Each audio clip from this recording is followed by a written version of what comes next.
నమస్తే రమగారు. నమస్తే జయ. రమగారు, మనకి రైటరు అడప చిరంజీవి గారిది వజ్రాల దీవి నుంచి మంచి మంచి స్టోరీస్ చెప్తా ఉన్నారు. ఇంకోటి ఏదైనా ఉందండి? వజ్రాల దీవిలోనే ఒక కథ ఉంది. మాట్లాడే కోతి మాయ తివాసి. కోతి మాట్లాడుతుంది, తివాసి మాయ తివాసి. బాగుంటుంది కథ. మీరు వజ్రాల దీవి పుస్తకం కనుక సంపాదిస్తే అందులోనే నేను చెప్పే కథ ఉంది. బ్రీఫ్గానే కథ చెప్తాం మనం. తప్పకుండా. ఈ పుస్తకాలని, చిరంజీవి గారి పుస్తకాలని క్లాసిక్ బుక్స్ వాళ్ళు ప్రింట్ చేశారు. వాళ్ళకి ఫోన్ చేసినా, మనం మెసేజ్ చేసినా ఆన్లైన్ వాళ్ళ నెంబర్ దొరికేస్తుంది. చక్కగా పుస్తకాలు తెప్పించుకోవచ్చు, హ్యాపీగా చదువుకోవచ్చు. చక్కటి భాష, సింపుల్గా కావాలి కథలు చక్కగా ప్రజెంట్ చేసేస్తారు. అందులోంచి ఈ కథ చెప్పుకుందాం.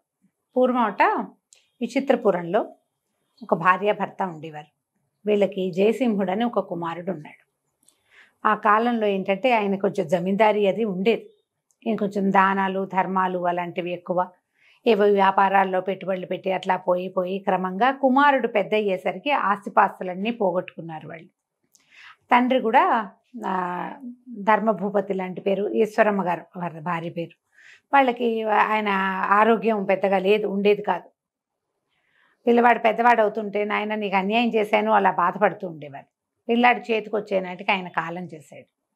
తల్లి కొడుకు ఉండిపోయారు. ఇక ఈ ఊళ్ళో పువ్వులు అమ్మిన చోటే కట్టెలు అమ్మలేక వేరే ఏదైనా రాజ్యానికి వెళ్ళి ఏదైనా ఉద్యోగం సంపాదించుకోవాలని అనుకున్నారు. ఈ జయసింహుడు మంచి బలశాలి అయిన కుర్రాడు. సో యుద్ధ విద్యలు అవి కొంత తెలిసినవాడు, నేర్చుకున్నాడు. మరి ఎవరి దగ్గర ఒక వ్యాపారస్తుడి దగ్గర చేరి పనిలో చేరాడు. కానీ ఇంక ఈ ఊళ్ళో ఉండబుద్ధి తండ్రి కాలం చేశాక. ఎప్పటిదో తన చిన్నప్పటిది ఒక బంగారు వస్తువు ఒకటి ఉంటే దాన్ని ఒక వ్యాపారస్తుడి దగ్గర అమ్మి కొంత డబ్బు చేసి అది తల్లి చేతిలో పెట్టి, అమ్మ ఓ 2-3 నెలలు 6 నెలల సమయం తీసుకుని, కొంత సమయం తీసుకుని ఉద్యోగం ఏదైనా సంపాదించుకుని వస్తాను. ఈ రాజ్యంలో మనకి పనులు పుట్టవు, ఇంకో రాజ్యం ఏదైనా చూసుకుని వస్తానని తల్లిని ఈ డబ్బుతోటి నువ్వు ఇల్లు గడుపుకో, నేను రాకపోతే నువ్వు కూడా ఏ దాసీత్వమో చేపట్టాల్సి వస్తుంది, నన్ను క్షమించమని తల్లికి చెప్పుకున్నాడు. తల్లిని వదిలిపెట్టి ఈ కుర్రాడు ఇంకో రాజ్యానికి బయలుదేరాడు. తల్లి ఏదో కొంత ఆహారం ఇచ్చింది. ఉన్న ఆహారం 2-3 రోజులు తిన్నాడు. తర్వాత ఇంకా అడవులు, పైగా ఆ కాలంలో ఏంటంటే ఊళ్ళ మధ్య అడవులు, రాజ్యాల మధ్య అంతా అడవులే. ఇంకో రాజ్యాన్ని చేరాలంటే వెళ్ళాలిగా. ఈ ప్రయాణంలో ఇతను అడవిలో 1-2 రోజులు నిద్ర చేశాడు. 3వ రోజు 4వ రోజు అయ్యేసరికల్లా ఆహారం చాలకుండా ఏదో కాయాకసురు దొరికింది తినాలి, ఓపిక లేనితనంగా కూడా అయిపోయింది. సరే ఏదో చెట్టు కొమ్మ అందుకోబోయి ఆ పక్కన ఉన్న ఒక చీమల పుట్ట మీద పడ్డాడు. పడేసరికల్లా నిజానికి అది చీమల పుట్ట కాదు, అక్కడ ఒక మునీశ్వరుడు ఎంతకాలం నుంచో తపస్సు చేసుకున్నాడు. ఆయన చుట్టూతా ఏర్పడింది పుట్ట. ఇతను పోయి ఆయన మీద పడ్డాడు. ఈ జయసింహుడు పడేసరికల్లా మెలకు వచ్చేసింది. ధ్యానంలో ఉన్న ఆయన వెంటనే కళ్ళు తెరిచి, ఎవడెవరా నీవు, నా తపస్సు భగ్నం చేసావు, వానరుడుగా మారిపోవు, పగలు నరుడుగా సాయంత్రం వానరుడుగా ఈ అడవుల్లో తిరుగుతూ ఉండు, నువ్వు మనిషిగా ప్రవర్తించలేదు కాబట్టి అని శపించేశాడు. ఇవాళ అలా ఏడ్చాడు జయసింహుడు. ఆయన కాళ్ళు పట్టుకున్నాడు.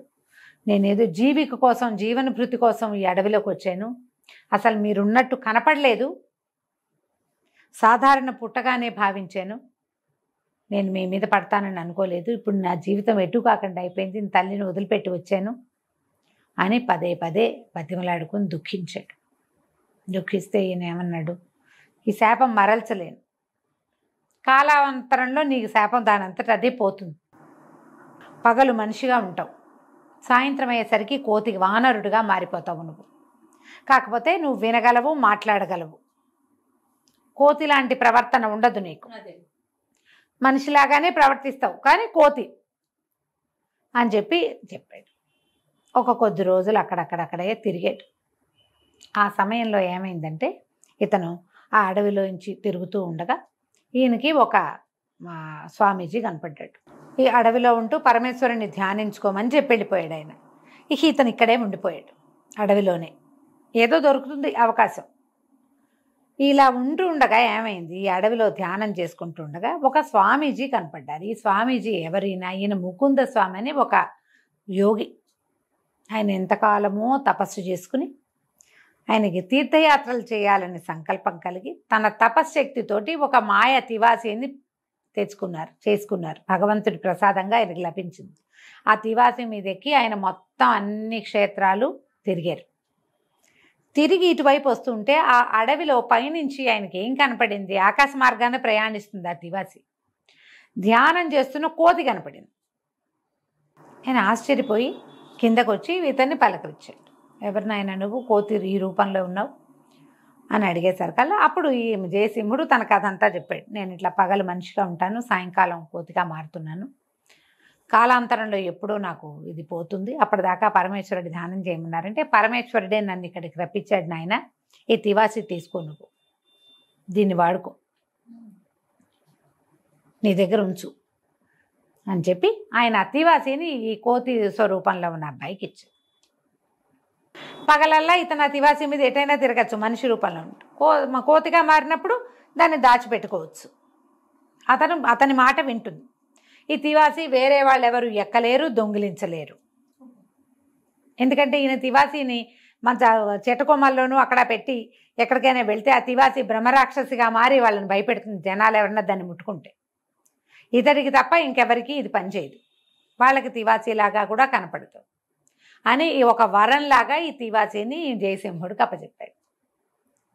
ఇతను అడవిలో తిరుగుతూ ఉండగా ఒక అమ్మాయిని కొంతమంది వీళ్ళు దుండగులు పట్టుకున్నది కనపడింది. వీళ్ళేమిటి బందిపోటు దొంగలు ఒక అమ్మాయిని పట్టుకున్నారు, ఒక రాజకుమార్తెని. అమ్మాయికి ఏంటంటే వివాహం సమయంలో ఎత్తుకొచ్చేసారు. పెళ్లికూతురు గుంపు వెళ్తుంటే వీళ్ళు పట్టుకున్నారు దొంగలు. ఇప్పుడు ముందంతా నగలు గీగలు తీసేసుకుని తర్వాత అమ్మాయి బాగుంది కదా, మాలో ఎవరో ఒకరిని పెళ్లి చేసుకోమని ఆ పిల్లని బలవంత పెడుతున్న సమయానికి ఇతను అక్కడికి వెళ్ళాడు. తివాసీని చెట్టు మీద పెట్టి అతను పిలిస్తే వస్తుంది. వెళ్ళి నేను మీకు ఇది చెప్తాను, న్యాయం చెప్తాను, నలుగురు ఉన్నారు కదా, ఎవరో ఒకళ్ళు పెళ్లి చేసుకోవాలి ఈ అమ్మాయిని. ఇప్పుడు నేను ఇక్కడే నుంచుంటా, మీరు ఆ చెట్టు మీద ఉన్న ఆ పువ్వు ఎవరు ముందు కోసుకొస్తే వాళ్ళు ఈ పిల్లని పెళ్లి చేసుకుందరు. కానీ వాళ్ళ మధ్యలో జడ్జి పోస్టు వహించి తను నిలబడి వాళ్ళు నలుగురిని పరిగెత్తనిచ్చి తివాసిని పిలిచి ఈ అమ్మాయిని తివాసి మీద ఎక్కించి తీసుకెళ్ళి తండ్రికి అప్పచెప్పాడు. కొంచెం ఆ అమ్మాయిని వివాహం చేసుకోమన్న హింట్ వాళ్ళు ఇచ్చారు. కానీ ఇతను వేరే వాళ్ళకి పెళ్ళికి కుదిర్చిన పిల్లని నేను ఎట్లా చేసుకుంటాను, నేను ఎట్లా పెళ్లి చేసుకుని ఆయన మా అమ్మాయిని ఎవరు తీసుకొస్తారో వాళ్ళకి 1,00,000 వరహాలు ఇస్తానన్నాను, 1,00,000 వరహాలైనా తీసుకెళ్ళిన ఆయన అని ధనపు రాసులు మూట కట్టి చేతులు పెట్టాడు. ధనం తీసుకున్నాడు. మరి డబ్బు వచ్చింది, ఇప్పుడు తల్లిని తీసుకెళ్ళచ్చు. అక్కడి నుంచి ఏం చేశాడు, తివాసీతో సహా తన ఊరు వెళ్ళిపోయి ధనాన్ని ఓ పక్కన దాచిపెట్టి తల్లికి అది కనపడకుండా ఓ బండి ఎక్కి ఊళ్ళోకి వెళ్ళినట్టు వెళ్ళి తల్లిని వెంబడి పెట్టుకుని తీసుకొచ్చి ఈ ఊరు తీసుకొచ్చుకున్నాడు. వేరే ఊరికి మారిపోయారనమాట, ఆ ఊళ్ళో ఉండకుండా ఈ కొత్త ఊర్లోకి ప్రవేశించారు. వీళ్ళు వెళ్ళిన నగరం మహేంద్ర నగరం. దానికి రుద్రసేనుడని ఒక రాజు ఉన్నాడు. ఆయన కొంచెం అంత మంచి రాజుగా పేరున్నవాడు కాదు. వీళ్ళు వెళ్ళిపోయి ఇది చాలా సంపద ఉంది కదా, ఓ చక్కటి మేడ ఒకటి కొనుక్కున్నాడు. తల్లి తను ఈశ్వరదేవి ఇతను ఉండి చుట్టుపక్కలందరికీ కాస్త దానం ధర్మం చేస్తూ మంచివాడిగా పేరు తెచ్చుకున్నాడు. అయితే ఈ రుద్రసేనుడి మీద ఎప్పుడైతే జనాలకి ఇలాంటి అభిప్రాయం ఉందో, రాజు సరైనవాడు కాదు, కొంచెం పల్లెటూళ్ళల్లో అందరి దగ్గర నుంచి డబ్బులు బాగా పన్నులు వసూలు చేసేస్తాడు, వీళ్ళకి గ్రామాలకి కావలసిన ఏ వసతులు చేయించడు, కొన్ని చోట్ల కాటకంతో క్షామాలతోటి అల్లాడిపోతున్నారు పంటలు పండక, తనకి బాధగా ఉంటుంది. వీళ్ళకి సహాయం చేయాలి అని చెప్పి ఇతను ఏం చేస్తాడు, గజ దొంగ అవతారం ఎత్తుతాడు. ఊళ్ళో ఎవరో గజ దొంగ ఏర్పడ్డాడు. రాజుగారి ఖజానా నుంచి డబ్బు వచ్చేస్తుంది బయటికి. ఎప్పుడు వస్తున్నాడో, ఎలా వస్తున్నాడో, ఎంత కాపలాన్ని కట్టుదిట్టం చేసినా సరే వాళ్ళు అతన్ని పట్టుకోలేకపోతున్నారు. గజ దొంగ అక్కడి నుంచి గజ దొంగ సొమ్ములు దొంగలిచ్చేసి ఈ ఊరికి సిటీకి దూరంగా ఉన్న పల్లెల్లో పంచిపెట్టబడుతోంది డబ్బు. ఆ పంచిపెట్టేది ఒక కోతి. అది ఎలా వస్తుందో ఏం చేస్తుందో ఆంజనేయుడు అవతారంగా భావిస్తారు పల్లెటూళ్ళల్లో జనం. ఇక్కడున్న ఈ జయసింహుడు తన ఇంటి చుట్టుపక్కల కూడా కాస్తా కుస్తా దానం ధర్మం చేసేవాడు. క్రమంగా రాజుగారికి అర్థమైంది, ఎవడో ఒక దొంగ ఎట్లా వస్తున్నాడో తెలియటం లేదని కాపలాలు కట్టుదిట్టం చేశారు. వీళ్ళకి మెల్లిగా తెలిసింది, ఒక కోతి స్వరూపంలో ఉన్నది ఏదో ఒకటి తిరుగుతోంది, అది మాట్లాడుతుంది. ఎంత కట్టుదిట్టం చేశారో కాపలా. అక్కడి నుంచి ఏం చేశారు, వీళ్ళు ఒకరోజు ఇతను తిరిగి వస్తుండగా ఈ దానం చేసి తిరిగి వస్తుంటే ఎవరో కుర్రాన్ని ఎలుగుబంట్లు వేటాడుతున్నట్టుగా ఎలుగుబంట్లు చుట్టుముంటూ ఉన్నట్టు కనపడింది. ఇతని తివాసితో సహా కిందకి వెళ్ళిపోయి ఆ కుర్రాడిని తన తివాచి మీద ఎక్కించుకుని రక్షిస్తాడు. పింగళుడు ఆ కుర్రాడి పేరు. ఆ పింగళుడు కూడా ఇతనితో ఉండబట్టడం మొదలు పెడతాడు.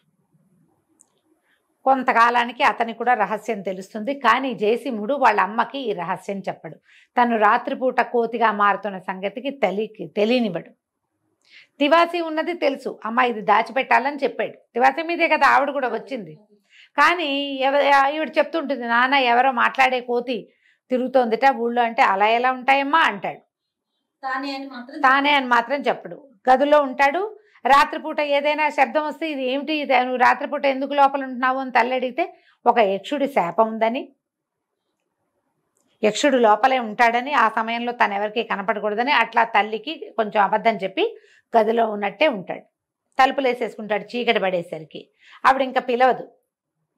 తెల్లవారి లోపల ఇతను చుట్టుపెట్టాల్సినవన్నీ చుట్టబెట్టి చక్కబెట్టాల్సిన వ్యవహారం చక్కబెట్టుకుని వచ్చేసేవాడు. క్రమంగా ఈ తివాసి ఉన్న ఇతనే ఈ మాట్లాడే కోతిగా ఉన్నాడని పింగళుడికి కూడా తెలుస్తుంది. కానీ ఇక వాళ్ళిద్దరూ కలిసే చేస్తారు ఈ పనులు. రాజుగారి సేవలో తిరిగేటువంటి ఒక అమ్మాయి, ఓ వాసంతి, ఇతనితో స్నేహం కలుస్తుంది. ఆ అమ్మాయిని రక్షిస్తారు ఒకసారి వీళ్ళు. రక్షించేసరికల్లా ఆ పిల్ల ఈ పింగళుడితో స్నేహం చేసి రాజుగారి కోటలో చిన్న పొన్న రహస్యాలుంటే చెప్పేస్తారు ఆడపిల్ల. ఈ పింగళుడికి ఏం చెప్తుందంటే, రాజుగారు తన ఖజానాని వేరే చోటకు మార్చేస్తున్నారు కొండకొమ్మ మీదకి, మా నాన్న చాలా హడావిడిగా ఉన్నాడని చెప్తుంది. ఆ విషయాన్ని పింగళుడు తెచ్చి జయసింహుడికి అప్పచెప్తాడు. అప్పుడు చూస్తే ఒక కొండ చివర ఒక పక్క నుంచి అసలు లోపలికి రాలేరు, ఒకవైపు నుంచే దానికి అవకాశం ఉంటుంది, రెండో వైపు అంతా కొండే అది. ఆ పైన ఈ ఖజానా ఉందని తెలుస్తుంది. ఇతన్ని తన తివాసీతోటి అక్కడికి వెళ్ళిపోతాడు. క్రమంగా వాళ్ళకి ఎదురుపడ్డం మొదలు పెడుతుంది. కోతి మొహం ఎదురుపడుతూ ఉంటుంది. సైనికులు భయపడతారు. ఇంతెత్తున 6.5 అడుగులు శరీరం, ఇంతెత్తుగా ఉన్న మనిషి, అది కోతి, మాట్లాడుతుంది, దానికి కత్తి తిప్పడం వచ్చు, క్షణాల్లో మాయమవుతుంది. ఎట్టా వస్తుందో తెలియటం లేదు. కోతి రావాలంటే ఏదో పట్టుకుని వేళ్లాడుతూ చేయాలిగా, ఇది ఎట్టా వస్తుందో తెలియదు. తివాసి తను కనపడకుండా ఉంటుంది ఇతరులకి. అక్కడి నుంచి కూడా ధనాన్ని దొంగతనం చేస్తాడు. ఇప్పుడు ఈయనేమంటాడు, ఎవరెవరు ఊళ్ళో దానపరులుగా ఉన్నారో వాళ్ళందరినీ తీసుకొద్దాం, వాళ్ళలో ఎవడైనా దొంగ ఉన్నాడేమోనని డౌట్ వస్తుంది. చాలా మందిని పిలుస్తారు. ఇట్లా ధర్మవారులు ఉంటారు కదా దానాలు చేసే వాళ్ళలో, జయసింహుడిని కూడా పిలుస్తారు. ఈయన 1-2 సార్లు ఆ కోతిని చూస్తున్నాడు. ఒడ్డు పొడుగు తెలుసు రుద్రభూపతికి, రాజుగారికి తెలుసు రుద్రసేనుడికి. ఆయన ఏమంటాడు, నువ్వే ఎందుకు కాకూడదంటే, సరే నన్ను అరెస్ట్ చేయండి, నేను కాదని తెలుస్తుంది కదా మీకు అనేసరికి సరే అనుకుంటాడు. అరెస్ట్ చేసి లోపల పెడతారు. జైల్లో ఉంటే ఈ తివాసి ఇతను ఎక్కడి నుంచి ఉంటే అక్కడికి వచ్చేస్తుంది రాత్రిపూట. కోతిగా మారిపోతాడు, తివాసితోటి బయటికి వెళ్తాడు, తెల్లవారేసరికి మళ్ళీ లోపలికి వచ్చేస్తాడు. ఎలా వెళ్ళాడో అలాగే తివాసితో పాటు లోపలికి వచ్చేస్తాడు. కాబట్టి ఇతను కాదని వదిలేస్తారు. ఏం చెయ్యాలో తెలీదు.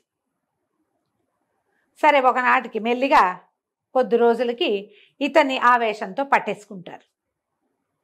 పట్టుకునేసరికల్లా ఇక ప్రజల్లో కూడా ఒక అలజడి వచ్చేస్తుంది. ఎందుకంటే ఈ కోతి స్వరూపంతో ఉన్నవాడు ఏ ఊళ్ళల్లో కాటకం ఉందో, క్షామం ఉందో అక్కడంతా డబ్బు పంచిపెట్టాడు, అందరికీ ధాన్యం పంచిపెట్టాడు. అతను పంచింది అంతా రాజుగారి డబ్బే. రాజుగారి డబ్బు అంటే రాజు ఎక్కడి నుంచి సంపాదిస్తాడు? ప్రజలదే కదా, పన్నుల రూపంలో వాళ్ళ డబ్బే వాళ్ళ దగ్గర చేరుతుంది. ప్రజల్లో కూడా ఒక గొడవ వచ్చేస్తుంది. ఈ పట్టుకున్న వాడిని వదిలేయాల్సిందేనని రాజు మంత్రి చాలా ఆలోచిస్తారు. కానీ ఇక్కడ కుదరదు, ఇతను ఉరిదీస్తామంటారు.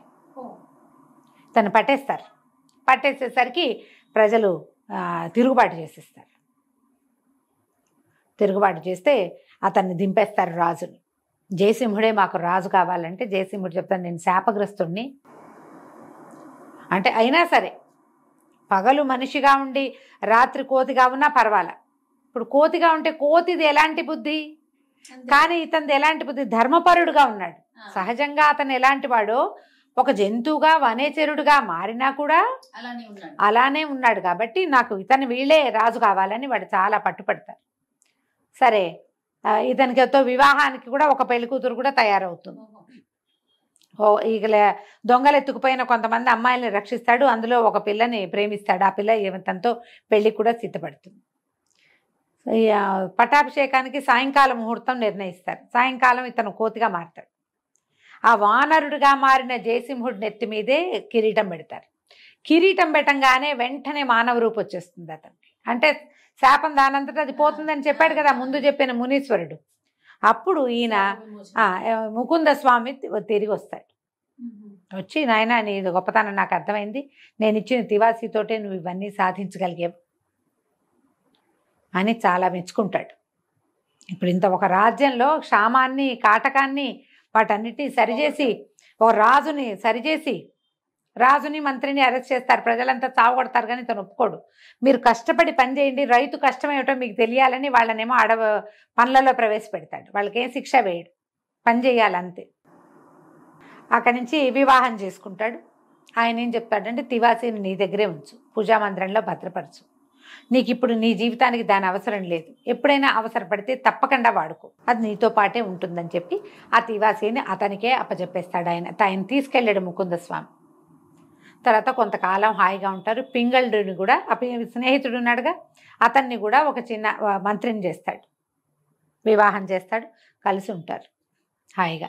మళ్ళీ కొంతకాలానికి ఊళ్ళల్లో ఎక్కడో గొడవలు అవుతున్నాయని వార్తలు వచ్చేసరికి తివాసీని మళ్ళీ బయటికి తీసి స్నేహితులిద్దరూ తివాసీ ఎక్కి వెళ్ళి అక్కడ పరిస్థితులను చక్కదిద్దటానికి వెళ్తారు. ఒక సాధారణ జమీందారి వారసుడైన కుర్రాడు ఆస్తులన్నీ పోగొట్టుకుని చివరికి భగవత్ సహాయంతో తన మంచి ధర్మబుద్ధితోటి ఒక రాజ్యానికి వచ్చిన ఆపదలన్నిటినీ సెట్ చేసి రాజ్యానికి రాజు అయిన ఈ మాట్లాడే కోతి మాయ తివాసీ కథ నేను బ్రీఫెస్ట్గా చెప్పాను. మీరు ఎలాబరేట్గా చదువుకోవచ్చు. క్లాసిక్ బుక్స్ నుంచి వజ్రాల దేవి పుస్తకం తెప్పించుకోండి, మీకు అందులో 5-6 కథలు ఉంటాయి. చాలా మంచి మంచి కథలు అన్నీ చక్కగా చదువుకోవచ్చు, పిల్లలకి చెప్పచ్చు, తప్పకుండా బ్రహ్మాండంగా ఉంటాయి. కథ కంచికి మనం ఇంటికి. చాలా బాగుంది రమ్మగారు.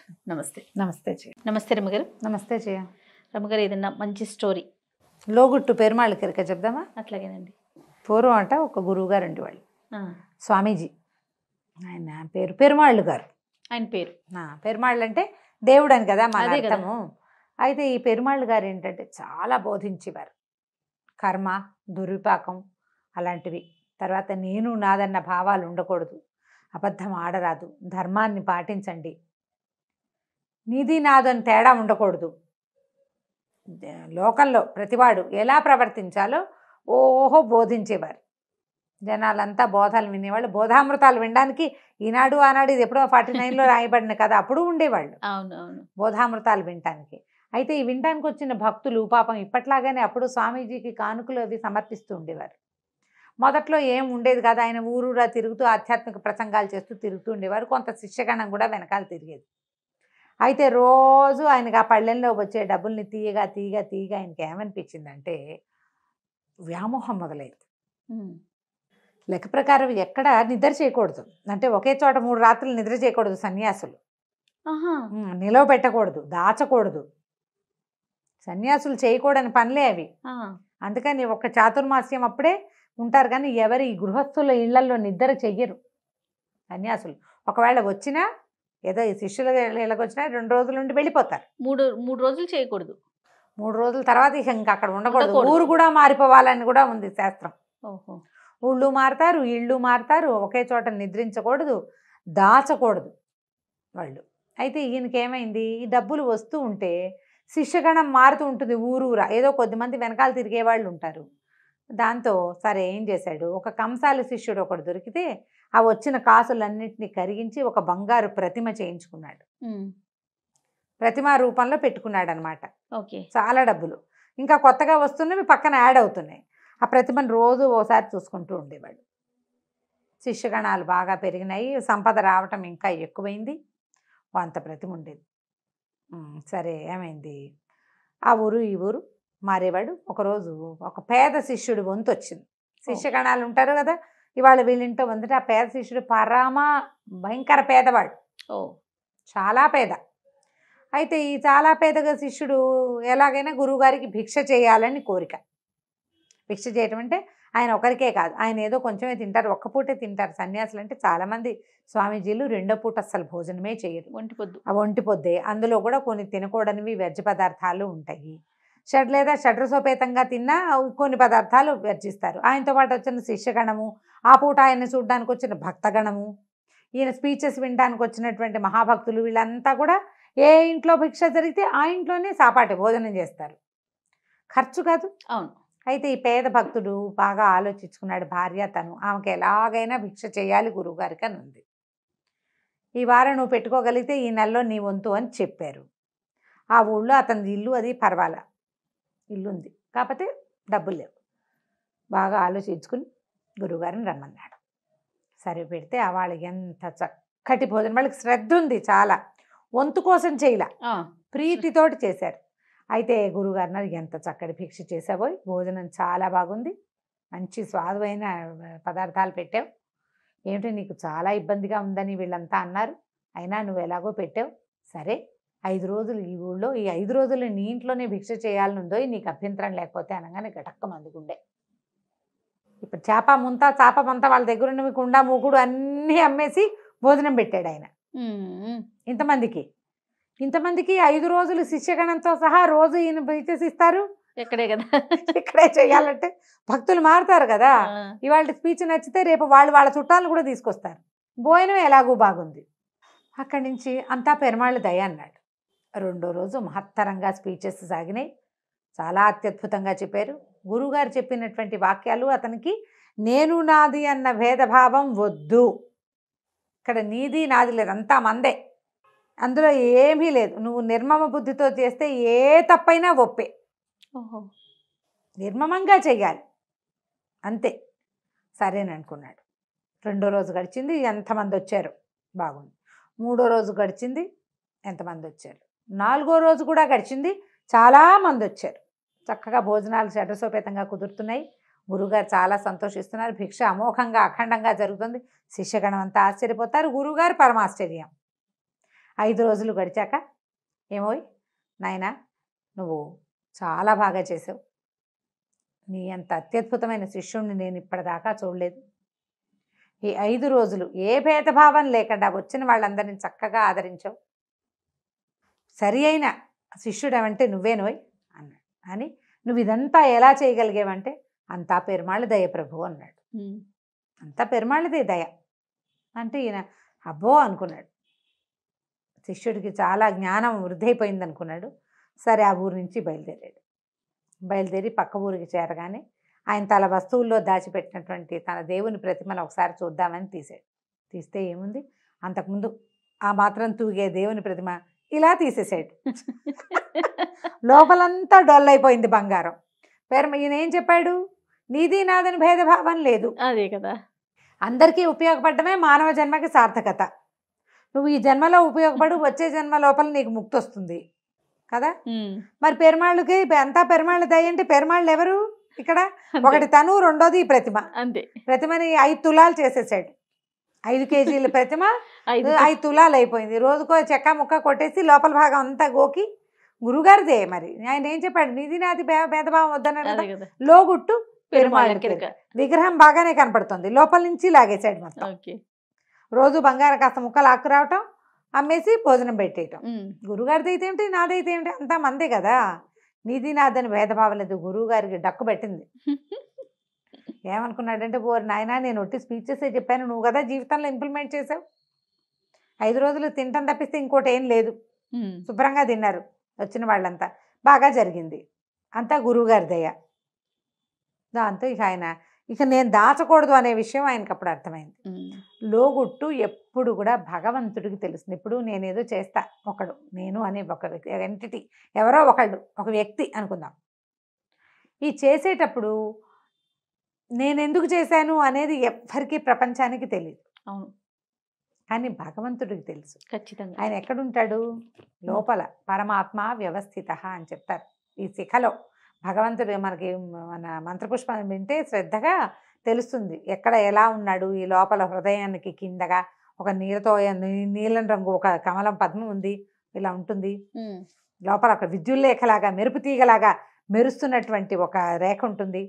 దానికొసన చిన్నది ఒక దీపం ఉంది, అందులో పరమాత్మ ఉంటాడు. ఆ పరమాత్మ ఉన్న నాళ్ళే ఇది శరీరం చక్కగా నడుస్తూ తిరుగుతూ పడుతూ అన్ని రకాల పనులు చేస్తూ ఉంటుంది.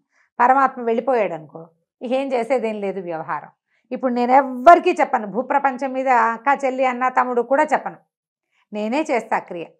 కానీ ఆయనకి తెలుసు కదా. లోపల వాడు అక్కడ వాడు కాదు, ఇక్కడ ఉన్నాడు ఇక్కడ కదా వాడు ఒకడు, వాడికి తెలుసు కదా అవును. నీ లోపలి గుట్టేమిటో, నీ గుణమేమిటో భగవంతుడికి తెలుసు. నువ్వు గుంభనగా ఉండగలవు, కానీ నీ గుట్టు భగవంతుడికి తెలుస్తుంది. లోగుట్టు పెరుమాళ్ళు కెరుక, ఆయనకి కరెక్ట్ అండి. తెలుసు. లోపలి భాగాల్లో ఏం జరగబోతోంది, లోపల నీ బుద్ధి ఏమిటి, నీ ఇంటెన్షన్ ఏమిటి అనేది నువ్వెవ్వరికీ షేర్ చేయవు, ఎవ్వరికీ చెప్పవు. కానీ భగవంతుడు యందు దాచలేవు కదా, ఆయనే కదా నీ యొక్క జీవం. అవును. దాని నుంచి దాచిపెట్టలేము. ఈ కర్మానుభవం ఇప్పుడు గురుగారు చూడు అంత స్పీచెస్ ఇచ్చి ఆయన బంగారు బొమ్మ చేసి దాచుకున్నాడు, మళ్ళీ కొత్తగా వచ్చిన డబ్బులతో ఇంకో బొమ్మ చేస్తాడు. బొమ్మలు దాచుకోవడమే సరిపోతుంది బతుకంతా. ఆ, ఒట్టి స్పీచెస్తో ప్రయోజనం ఏముంది? నువ్వు అలా ఉండాలి ఇలా ఉండాలని స్పీచెస్ ఇస్తే సరిపోతుందా? నువ్వు అది ఆచరించాలి. ఆచరించాలి కదా. అది. సొంతానికి కొంత ఆచరణ కావాలి కదా, అవునండి. సంయమనం కావాలి. సన్యాసి దాచకూడదు అంటే దాచకూడదు. నువ్వు నిదానమే ప్రధానమని బోధిస్తావు గురువి, నీకే నిదానము లేదు. సత్యాన్వేషణ చెయ్యి. నువ్వు ఊరికే దురుసుగా కోపం వస్తుంది, నువ్వేం చెప్తావు? సత్యాన్వేషిగా ఎలా ఉంటావు? సత్యాన్వేషణకి సహనం ఉండాలి కదా, మరి ఉండాలా? కాబట్టి ముందు గురువులు నేర్చుకోవాలి అని చెప్పేదే ఈ కథ. అని చెప్పేదే ఈ కథ. రైట్. నమస్తే రమగారు. నమస్తే జయ. నమస్తే రమగారు. నమస్తే జయ. రమగారు చందమామ కథ ఒకటి చెప్తారా? చెప్తా. దయ్యాల కథ చెప్దామా? మామూలుగానే మనం దయ్యాలకు భయపడేవాళ్ళు. నీకు భయమేనా దయ్యం అంటే అని అడిగాను, చాలా భయం అని చెప్తాం. దయ్యం అంటే భయం లేదు అని చెప్పేవాళ్ళు ఉంటారా? చాలా తక్కువ మంది ఉంటారు కదా. కానీ దయ్యానికి జడవని వాళ్ళు ఉంటారు కొంతమంది. భయపడరా? వాడు మామూలు వాడు కాదు, వాళ్ళకి ఘటోత్కచుడు. ఘటోత్కచుడు, వాడికి ఏ భయం ఉండదు. టెంపరితనం జయ. ఈ టెంపరితనము చిన్నపిల్లల్లో కనపడుతుంది, భయం తెలీదు వాడికి. అది పాయింట్. కుర్రాళ్ళు ఒకళ్ళు యంగ్స్టర్స్ 25-30 లోపల వాళ్ళకి బాధ్యతలు ఉండవు, రికామీగా ఉంటాడు, ఏదొచ్చినా చూసుకుందాం అని ఉంటుంది. మన సినిమాల్లో చాలా మంది హీరో క్యారెక్టర్లు అవే ఉంటాయి, వాడికి ఏం భయం ఉండదు, ఏదైతే ఏమిటైపోతుంది మహా అయితే. అలాంటివి టెంపర్తనం అన్నమాట. ఇలా దయ్యానికి భయపడిన కొన్ని కథలు చెప్తాం. అవి ఇంచుమించు 3 కథలు ఉన్నాయి. ఇప్పటిదో చందమామ కథ ఇది. ఓకే. పూర్వం అట ఊళ్ళల్లో సంతలు జరిగేవి కదా, మనకు కూడా తెలుసు. ఈ గొర్రెల సంతలని, మేకల సంతలు, గొడ్ల సంతలు, లేవు కాకుండా సామాన్లు సరుకుల సంతలు ఉండేవి. ఒక కాపుల కుర్రవాడు, కాపులు అంటే ఇప్పుడు మనం చెప్పుకునే కులం కాదు, అది ఏమంటారు, ఈ పొలం కాపులు ఒక జాతి ఉండేది. వాళ్ళు ఎక్కడైనా పొలాల మీద కాపలా అంటే ధైర్యశాలుల పనేది. తెల్లవారులు పొలాల కాపలా ఉండదు, మధ్యలో ఎవరైనా దొంగవాడు పడితే 2 కర్ర 2 తీతలు తీయగలగాలి. మధ్యలో ఆ ఊళ్ళలో దయ్యాలు, కొరువి దయ్యాలు గందరగోళం ఉండేది. వాటికి కూడా భయపడకుండా ఉండే జాతి ఒకటి ఉండేది. వాళ్ళ కుర్రాడు ఒకడు సంతకి బయలుదేరాడు. వాడు బయలుదేరి వెళ్తుంటే ఆ పూట వాడికి ఊళ్ళో తోడెవరు కుదరలే. వాళ్ళ నాన్న ఏదో గొర్రెని కొనుక్కురమ్మన్నాడు, చిన్న గొర్రె పిల్లని తెమ్మన్నాడు. ఇటు వెళ్తున్నాడు. వెళ్తుంటే పుంతలో ఎంచి పక్కన ఇలాగా ఈ మన ఊరి పొలిమేర్లలో తాటి తోపులు, చింతల తోపులు, ఇట్లా తోపులుగా ఉన్నాయి. నడుస్తుంటే తోపుల్లో నుంచి ఏదో మనిషి ఆకారం వచ్చినట్టు కనపడింది. ఎవరి వాళ్ళు సంతకేనా అని అడిగాడు. మామూలుగా పలకరిస్తారు కదా, తోడు కావాలిగా దారికి. ఆ దారి తోడు కోసం వీడు అడిగాడు. అడిగేసరికల్లా ఆ లోపల నుంచి వస్తున్న ఆకారం, ఇక్కడికే దయ్యాన్ని నేను అంది. ఇంకోడైతే ఠారు మనిపోడు. వీడు లోపల దయ్యమా అనుకుని, నేను దయ్యాన్నేలే, దాదా ఇద్దరం కలిసి వెళ్దాం అన్నాడు. ఆ తోపులో నుంచి వస్తున్నటువంటి ఆ ఆకారము కొంచెం లీలా మాత్రంగా కొంచెం ఊగుతున్నట్టుంది, అది వీడితో కలిసింది. వచ్చింది. ఇద్దరు నడవడం మొదలు పెట్టారు. నువ్వెప్పుడు దయ్యాన్ని అయ్యావు అంటే, నిన్నగాక మొన్నేలే అని చెప్పాడు. నేను పాత దయ్యాన్ని అంది అదేమో. వీళ్ళిద్దరు నడుస్తుంటే, ఇద్దరం ఓ చోటుకే వెళ్తాం కదా, 4 కాళ్ళు ఎందుకు వృధా, నువ్వు కాసేపు నా మీద ఎక్కు, నేను కాసేపు నీ మీద ఎక్కుతాను అని మాట్లాడుకున్నారు. కుర్రాడు దయ్యాన్ని భుజాల మీద ఎక్కించుకున్నాడు. దయ్యం మీద బరువేముంటుంది, శరీరం లేదు, దానికి బరువు లేదు. కొంత దూరం నడిచాడు. నడిచాక ఇంకా దూరంగా ఉంది వాగు, నువ్వు దిగు, నేను ఎక్కుతానన్నాడు. సరే దయ్యాన్ని దింపాడు. దింపాక కుర్రాడు దయ్యం భుజాల మీదకి ఎక్కాడు. దయ్యం ఆశ్చర్యపోయింది, ఇదేమిటి నువ్వు ఇంత బరువు ఉన్నావు, దయ్యాలు బరువు ఉండకూడదు, శరీరం ఉండదుగా అంది. అనేసరికల్లా కుర్రాడు అన్నాడు, మొన్నేగా దయ్యం అయ్యాను, ఇంకా నాకు అనుభవం లేదు, అందుకే నేను ఇంకా బరువుగా ఉన్నాను అన్నాడు. ఈ దయ్యం ఒక పిచ్చి మొహంది అనమాట. సరేనని మోసుకుంటూ పోయింది. వాగు దాకా వెళ్ళారు. వాగు దాకా వెళ్ళాక వాగు దాటాలి కదా, ఇద్దరు ఒకళ్ళ మించి ఒకళ్ళు దిగిపోయారు. దిగి వాగు దాటడానికి దయ్యం నిశ్శబ్దంగా వాగులో వెళ్ళిపోతుంది. కుర్రాడు నడుస్తుంటే, మనుషులు నడిస్తే మోత రాదు, నీళ్ళ మోత. వీడి చేతులు కాళ్ళు కదిలిస్తుంటే మోత అవుతోంది. దయ్యం ఉష్ ఉష్ ఉష్ అంటుంది. వీడు వింటల్లన్నమాట. వింటే మాత్రం వాడు శబ్దం చేయకుండా నడవలేడు కదా. ఇది బయట దాటాక దయ్యం కసురుకుంది. ఏంటది అంత శబ్దం చేస్తావు? మనం దాటుతుంటే నరమానవుడికి తెలియకూడదు తెలుసా, అంత మోత చేస్తున్నావు నువ్వు నడుస్తుంటే అంది. కుర్రాడు అన్నాడు, మరి నేను కొత్తగా దయ్యం అయ్యాను, నాకు ఎట్లా వస్తుంది చెప్పు, నాకు అనుభవం లేదు, ప్రాక్టీస్ లేదు అంతేనన్నాడు. ఇద్దరు కలిసి ఇంకా నడవటం మొదలుపెట్టే. సంత ఇంకా కూతవేటు దూరంలో ఉంది. ఉండేసరికి కుర్రాడు అడిగాడు, అది కాదు, ఇప్పుడు ఈ దయ్యాల నుంచి తప్పించుకోవాలన్నా లేదా దయ్యాలకు ప్రాబ్లమ్స్ ఉన్నా ఎలాగా ఏమిటి అంటే, అలా కాదురా, మనం మనుషుల్ని పట్టాలి, మనుషుల మీదకి ఎక్కాలి, మనుషుల్ని ఆడించాలి, పీడించాలి, చాలా చేయాలి. కానీ మనిషి అన్నవాడి ఉమ్ము మన మీద పడకూడదు. పడితే మనం దొరికిపోతాం. ఆ ఒక్కటి జరగకూడదు అంతేనని చెప్పింది దయ్యం. సరే బాగానే ఉందిగా, బాగానే ఉంది. ఒకళ్ళ మీద ఒకళ్ళకి ఎక్కారు. నిజమేనమ్మగారు అంటారా అట్లా? చెప్పింది. సరే ఏమైంది, కుర్రాడు దయ్యాన్ని మెళ్ళ మీద ఎక్కించుకున్నాడు. ఎక్కించుకుని ఏం చేశాడు, దానికి ఇట్లా 2 కాళ్ళు ఉంటాయిగా, 2 కాళ్ళని ఇట్లా గట్టిగా పట్టుకున్నాడు. ముందుకు నడుస్తుంటే దయ్యానికి తెలిసింది సంతలో చాలా మంది మనుషులు ఉన్నారు. అది ఏనాడు మనుషుల మధ్యలో తిరగల. ఫస్ట్ టైం దానికి తెలిసింది తను ఎవరి మీద ఉందో వాడు అక్షరాల మనిషి. ఎందుకంటే చుట్టూతా చాలా మంది కనిపిస్తున్నారు. వీడు దయ్యం అవ్వడానికి అవకాశం లేదు. దిగబోయేసరికి పట్టేసుకున్నాడు వీడు. అది ఎంత గింజుకుందో దిగి పారిపోదామని. వీడితో ఉండకూడదు, వీడు తెలివైన ఘటం, ఇంతసేపు నడిచాడు నాతోటి, ఎలాగైనా వీడి దగ్గర నుంచి పారిపోదామనుకుంది. అది ఏం ట్రై చేసినా వాడు వదిలిపెట్టలేదని ఏం చేశాడు, మెడ మీద నుంచి ఒక కాలు పట్టుకుని దాన్ని వెనక్కి తిప్పి 2 కాళ్ళతోటి పట్టి దింపాడు. దింపంగానే ఇదేం చేసింది, అక్కడ బోల్డ్ గొర్రెలు ఉన్నాయి. ఆ గొర్రెలు ఉంటే గొర్రెలాగా మారిపోయి ఆ గొర్రెల్లో కలిసిపోతే వీడు నన్ను పట్టుకోలేడు, ఇంకా నేను వీడికి లేతే వీడు నాతో చాకరీ చేయించేస్తాడు, నా భుజాల మీదకి ఎక్కి కూర్చున్నాడు చాలాసేపు అని ఏం చేసినది, అది గబుక్కుని గొర్రెగా మారిపోయింది. మారిపోగానే కుర్రాడికి తెలుసు దాని మీద ఉమ్మేయాలి. టూ అని ఉమ్మేసాడు.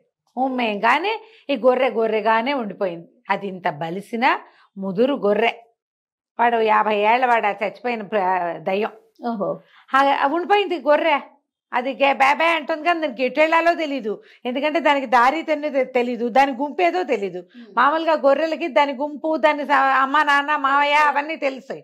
దీనికేం తెలుసు, ఇది పిచ్చి గొర్రె. ఇది నుంచుంది. కుర్రాడు ఏం చేస్తాడు, మెడ మీద బొచ్చుని గట్టిగా పట్టుకుని చక్కగా ఒక్క గొర్రె పిల్ల కొందామంటే బ్రహ్మాండమైన సలీసైన గొర్రె దొరికిందని దాన్ని నీడ్చిపోయి అక్కడ కసాయి వాళ్ళు వీళ్ళు ఉంటారు కదా, వాళ్ళ దగ్గర శుభ్రంగా అమ్మేసి వాళ్ళ నాన్న 2 రూపాయలు ఇస్తే గొర్రె పిల్లకి వీడు 50 రూపాయలు జేబులో వేసుకుని అక్కడ ఉన్న ఒక చిన్న గొర్రె పిల్లని రూపాయికి బేరమాడి గొర్రె పిల్లని సంకనేసుకుని వెళ్ళిపోయాడు. భయం ఏది వాడికి? భయం లేదు, భక్తి లేదు. ఎప్పుడు కూడా భయపడితేనే ఇలాంటి ఆత్మలు మన నెత్తినెక్కుతాయి. నీకు భయం లేదు, అది నిన్ను చేయగలిగేది ఏమి లేదు, అదే పారిపోవడానికి ట్రై చేస్తాం. అవును, ఇదో కథ. ఇక 2వ కథ ఉంది ఇందులో చెప్తాం. పూర్వం అంట ఒక మంచి బలశాలి ఆబోతు లాంటి వాడు ఒకడు ఉండేవాట ఒక ఊళ్ళో. దరిద్రుడు పాపం, వాడికి ఏమీ లేదు. వాడు ఏం చేసేవాడు, ఈ సంతలో సామాన్లు తీసుకుని వీధి వ్యాపారం చేసుకునేవాడు. హాకర్స్ అంటాం కదా మనం, వీధుల్లో తిరిగి అమ్ముకునేవాడు. వాడికి ఆ అమ్మకపు డబ్బు, తను కట్టాల్సిన డబ్బు పోగా వాడికి తిండికి మిగిలేదు. అంతేగాని దాపరికానికి ఇల్లు వాకిలికి ఏమీ మిగిలేదు కాదు, సరిపోయేది అనమాట. పైగా వీడు మంచి బలశాలి, వీడి తిండి ఎక్కువ. అట్లాగే పని చేసుకునేవాడు, వీధి వ్యాపారిగానే ఉండేవాడు, తిరుగుతూ ఉండేవాడు. పిల్లనిచ్చి ఎవరైనా పిల్లనిస్తే బాగుండి పెళ్లి చేసుకోవాలని ఉండేది. పెళ్లి చేసుకుంటే సాయంకాలం ఇదంతా తిరిగి ఇంటికి వెళ్తే పిల్ల ఏదైనా ఒక ముద్ద కాచిపోస్తుంది, ఏదో ఒక కుక్కడి గంజైనా వస్తుంది కదా, ఇది నేనే చేసుకోవాల్సి వస్తుందని వాడికి చాలా దిగులుగా ఉండేది. ఓ చుట్టాలు పక్కాలు వాళ్ళందరికీ ఎవరితోటో వాళ్ళ దగ్గర వీళ్ళ దగ్గర కలిసినప్పుడు ఈ దరిద్రం వల్ల నాకు పెళ్ళి అవటం లేదు అంటే వాళ్ళు ఏమన్నారు, ఒరే ఇంత బలశాలివి శుభ్రంగా ఉంటావు, నీకు పిల్లని ఎందుకు ఇవ్వరంటే, ఎందుకు ఇస్తారు, ఇల్లు లేదు వాకిలి లేదు, ఒట్టి మొహం చూసి పర్సనాలిటీ చూసి పిల్లల్ని ఇచ్చే కాలమా అది. ఓ ఇల్లు వాకిలి వీడికోకుండా చట్టి ఉండాలి, కుండ లేదు చట్టి లేదు, ఇల్లు వాకిలి అసలే లేదు. ఇట్లా అనేసరికల్లా ఏమన్నారు, ఒరే పెద్ద బజార్లో వ్యాపారస్తుడు ఒక ఆయన అడగదు, కొంట ఆయనకి పెద్ద ఇల్లుంది, ఆ ఇంట్లో ఒక దయ్యం చేరిందని చెప్తారా, ఆ దయ్యాన్ని తరిమేయగలమేమో చూడు, ఆయన ఏమైనా 10 రూపాయలు ఇస్తాడు, నీకు ఉచితంగా డబ్బులు వస్తాయి అనేసరికి సరే చూద్దాం అనుకున్నాడు. చూస్తే ఈ కోమట ఆయన అని చెప్తున్న ఆయనకి పెద్ద బ్రహ్మాండమైన ఇల్లు కట్టాడు. ఇల్లు కట్టిన తర్వాత ఏమైంది, ఈ గృహప్రవేశానికి గృహప్రవేశం చేశారు. గృహప్రవేశం చేసిన 2వ రోజో 3వ రోజో వాళ్ళ బంధువుల్లో ఎవరో చనిపోయారు. ఆయన ఒక్క 15 రోజుల పాటు పిల్ల మేకాతో కలిసి ఆ ఊరు వెళ్ళిపోయాడు. ఓకే. ఆ 15 రోజుల్లో ఏమైంది, దీనికి ఈ బిల్డింగ్కి ఎవరో ఒకడు వచ్చి లోపల సూసైడ్ చేసుకున్నాడు. ఓ. వాళ్ళు తిరిగి వచ్చాక ఇల్లంతా శుభ్రం చేయించారు, కానీ బాడీ బయటికి వెళ్ళిపోయింది. అసలు వాడు ఇందులో ఉండిపోయాడు. ఆత్మ. ఇక ఇల్లు వదిలిపెట్ల. దాంతో పెద్ద బ్రహ్మాండంగా హర్మ్యంలాగా కట్టిన ఇల్లు అలాగే ఉండిపోయింది. ఎవరైనా వెళ్ళటం, మర్నాడు పొద్దున పిచ్చి వెర్రి ఎత్తిపోయి జుట్టు పీక్కుంటూ బట్టలు చింపుకుంటూ బయటకు వచ్చేవాళ్ళు. అయ్యో. అది అసలు ఒక రకంగా పండించేది కాదు ఆ దయ్యం. దాంతో ఆ ఇల్లు అలాగే పెట్టి ఆయన పాతకాలపు తమ పాత ఇంట్లోనే ఉంటున్నాడు. పిల్లలు వాళ్ళు గోల పెడతారు, ఇల్లు కొత్త ఇల్లు కట్టుకున్నాం, అక్కడికి వెళ్ళలేకపోయామని. సరే వీడు ఏమనుకున్నాడు, ముందు అనుపాను అన్నీ కనుక్కుని తర్వాత కోమట ఆయన దగ్గరికి పోయాడు. ఆ శెట్టి గారి దగ్గరికి వెళ్ళి, ఏమంటే మీ ఇల్లు నేను ఖాళీ చేయిస్తాను అంటే ఆయన అన్నాడు, బాబు ఆ పని చేసి పెట్టరా, ఊరు చివర కుటీరం ఒకటి ఉంది మాది, శుభ్రంగా ఉండొచ్చు, 100 రూపాయలు ఇస్తా, కావాలంటే నెల నెల నీకు కావాల్సిన సరుకులు మన కొట్లో నుంచే పట్టుకెళ్ళి ఫ్రీగా ఆ ఇల్లు ఇస్తాను, 100 రూపాయలు ఇస్తాను, ప్రతి నెల నీకు సరుకులు నేనే ఇస్తాను, మా ఇంట్లో మనిషిగా ఉండు, ఇల్లు మాత్రం ఖాళీ చేయొచ్చు, నువ్వేం చేసినా సరే అనగానే సరేనా నేను వాళ్ళ రాత్రికి వెళ్తానండి అన్నాడు. వాళ్ళు ఎవరో ఉన్నవాళ్ళు బయట ఉన్నవాళ్ళు అన్నారు, పని వాళ్ళు, ఎందుకు బాబు ఈ గోల, ఇప్పటికి ఎంతమంది అయ్యారు అనేసరికి ఏంటంటే వీడు వీధి వ్యాపారరా, వీడికి ఏదైనా అయితే వీళ్ళు ఇళ్లలో వాళ్ళు వచ్చి మనతో పోట్లాడేందుకు ఎవరు లేరు, వీడికి జనం లేరు, కంగారు లేదు, పర్వాలేదు చూద్దామంటే వీడేం చేశాడు, సాయంకాలం దాకా అటు ఇటు తిరిగి సాయంత్రం వెళ్ళి, బాబు ఒక మంచి లాంతరు, మరి ఒక వీసెడు పకోడీలు, ఒక సేరు వెల్లుల్లిపాయలు ఇప్పించండి అనగానే ఆయన ఏం చేశాడు, పకోడీలు స్వీట్ షాప్ ఆనుకునే ఉంది, ఓ వీసెడు పకోడీలు ఇచ్చారు, ఒక లాంతర్ ఇచ్చారు, అక్కడి నుంచి 1 కేజీ అన్ని సేరు వెల్లుల్లిపాయలు చక్కగా కొలిచి సంచిలో పోసిచ్చారు. ఇవన్నీ మోసుకొని పోయాడు ఆ ఇంట్లోకి. ఇల్లు తలుపు తీసుకున్నాడు, శుభ్రంగా కాస్త మంచినీళ్ళు చెంబింది కూడా ఉంది, పకోడీలన్నీ తిన్నాడు, హాయిగా తిని హాయిగా మంచినీళ్ళు తాగాడు. అక్కడి నుంచి వెల్లుల్లిపాయలు ఒక్కొక్కటి ఒలిచి నోట్లో వేసుకోవటం మొదలుపెట్టాడు. ఒక్కోటి నవిలి నవిలి, ఒక్క వెల్లుల్లిపాయ తింటేనే 3 రోజులు నోరు వాసన వస్తుంది కదా, ఇన్ని పాయలు ఒకటి ఒకటి ఒలుచుకు తింటే వాడి నోరు వాడి చేతులు ఎంత వాసన వస్తాయి. సరే కూర్చుని ఉన్నాడు, పకోడీలు అవి తింటే నిద్ర పట్టదు, పైగా ఇవి ఒలుస్తున్నాడు, వెల్లుల్లిపాయ ఒకటి నోట వేసుకుంటాడు, అది నమిలి ఆ ఘాటు ఇన్ని మంచినీళ్ళు తాగేసరికల్లా నిద్ర రాదు. 12:30 1 గంట అయ్యింది. అయ్యాక ఇక లోపలికి గదుల్లో నుంచి ఒక చల్లని గాలి రావటం మొదలుపెట్టింది. చూస్తున్నాడు, చూస్తుంటే ఆ చల్లటి గాలిలోంచి ఒక ఆకారం వచ్చింది, దయ్యం వచ్చి రావటం ఏమిటి, భీకరంగా అరిచి వీడి మెడపట్టుకుంది, మెడపట్టేసి అని మొహం మీదకి గాలి వదలటం మొదలుపెట్టింది. అది చల్లని గాలి వస్తుంది దాంట్లోంచి.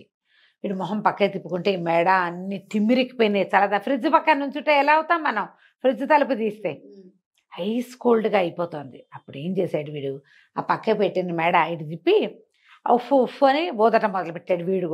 వీడు ఊతుంటే అది ఊతుంటేమో చల్ల గాలి వస్తుంది, వీడు ఊతుంటే వెల్లుల్లి వాసన. ఆ వెల్లుల్లి వాసనకి ఆ దయ్యం అటు ఇటు మొహం తిప్పి వదిలేయిపోయింది. కానీ వీడేం చేశాడు, అది ఇట్లా మెడ కావిటేసుకుందిగా, నడుము పట్టేసుకున్నాడు. ఇక అదే పని ఉఫ్ఫు ఉఫ్ఫు ఉఫ్ఫు ఉఫ్ఫు అంటూనే ఉన్నాడు. ఓకే. వాడికి నిద్ర లేదు, భద్ర లేదు, దాన్ని వదిలిపెట్టాల. ఊదగా ఊదగా ఊదగా ఊదగా వీడికి తెల్లవారేసరికల్లా వీడి చేతిలో ఒక్కొక్క కర్ర ఉంది, అంతే ఇంత పొడుగుది, ఏం లేదు అందులో, ఒక కర్ర, ఒక కట్టె మాత్రం ఉంది. కర్ర అయిపోయింది. తెల్లవారేసరికల్లా పావు తక్కువ 6 అవ్వంగానే శెట్టి గారు 2 పని వాళ్ళని వేసుకుని వచ్చేసాడు. వీడు చచ్చిపోయాడో పిచ్చైపోయాడో ఏమైపోయాడో చూద్దామని తలుపులు తీస్తే ఏముంది, వీడు అక్కడ ఉన్న కుర్చీలో కూర్చుని నిద్రపోతున్నాడు. ఆశ్చర్యపోయారు, ఊరిని బతికే ఉన్నావురా అనేసరికల్లా వాడు నోరు తెరిస్తే వెల్లుల్లి వాసన వస్తుంది. సరే నిద్ర లేచి, బాబు ఇదిగోండి దయ్యం అని ఆ కర్ర చేతులు పెట్టాడు. తెల్లవారుజాము 4:15 అయ్యేసరికి అది అయిపోయింది దాని పని, అదొక కర్రగా మారిపోయి వీడి చేతిలో ఉండిపోయింది. ఆ కర్ర పుచ్చుకుని పడుకుని ఉన్నాడు ఇతను కుర్చీ వేసుకుని. ఆ కర్రని ఒట్టి ఇంత పుల్ల, అది ఎంత ఉంది, ఒక మామూలు వెదురు బద్దలు ఉంటాయి కదా, అంతదే, దాన్ని నిప్పుల్లో పడేయమన్నా అని అనుకున్నారు. ఒక ఆయన వచ్చాడు భూత వైద్యుడు. ఆయన ఏమన్నాడు, ఏం జరిగింది అన్నీ కనుక్కొని ఈ కర్రను ఎక్కడ వదిలిపెట్టకూడదు, దీన్ని కాల్చేసేయండి అంటే మనిషి డెడ్ బాడీని కాలిస్తే ఎలాంటి వాసన వస్తుందో ఆ వాసన వచ్చింది. ఓహో, దయ్యం దాన్ని సమాప్తం. మొత్తం కాల్చి బూడిద చేసి ఆ బూడిదని కప్పెట్టేశారు. తర్వాత ఏముంది, ఇంట్లో ఏమీ లేదు. మర్నాడు మామూలుగా ఉంది, ఆ ఇంట్లో సామాన్లు ఎగరలేదు, కుర్చీలు ఎగరలేదు, చల్లని గాలి లేదు, జనం అంతా ఉన్నా ఏమీ లేదు. సరే వాళ్ళు ఏం చేస్తారు, మళ్ళీ చక్కగా ఇల్లు పుణ్యావచనం చేయించుకుని గృహప్రవేశం చేశారు. ఇతనికి ఏమో ఒక కుటీరాలు ఇచ్చారు. నెలలా సరుకులు మా దగ్గర నుంచి తీసుకెళ్ళరా బాబు అని చెప్పారు. ఆయన పెద్ద కొట్టు, హాయిగా ఫ్రీగా సరుకులు తెచ్చుకునేవాడు. ఏదో చిన్న వ్యాపారం వీళ్ళ దగ్గర నుంచి సరుకులు పట్టుకెళ్ళి ఊరి చివరి వ్యాపారం పెట్టుకున్నాడు. చక్కగా ఒక పిల్లని పెళ్లి చేసుకున్నాడు. కుటీరంలో సుఖంగా ఉన్నాడు. భయపడకపోతే ఇది అంటే ఫైనల్ గా దయ్యానికి భయపడకూడదు, దేనికైనా భయపడకూడదు. నువ్వు భయపడ్డావా అది నీ మీద ఎక్కేస్తుంది. అది ఏదైనా ఏదైనా జయ, ప్రాణ భయం, మరణ భయం, అనారోగ్య భయం, ఒంటరితనపు భయం, ఈ దయ్యాల భయాలు ఏవైనా సరే, భయము అన్న ఫీలింగ్ లోపల వచ్చిందా నువ్వు కింద అవుతావు, అది నీ మీద ఉంటుంది. దాన్ని కింద ఉంచాలంటే భయపడకూడదు. రైట్ రమ్య గారు, నమస్తే. నమస్తే.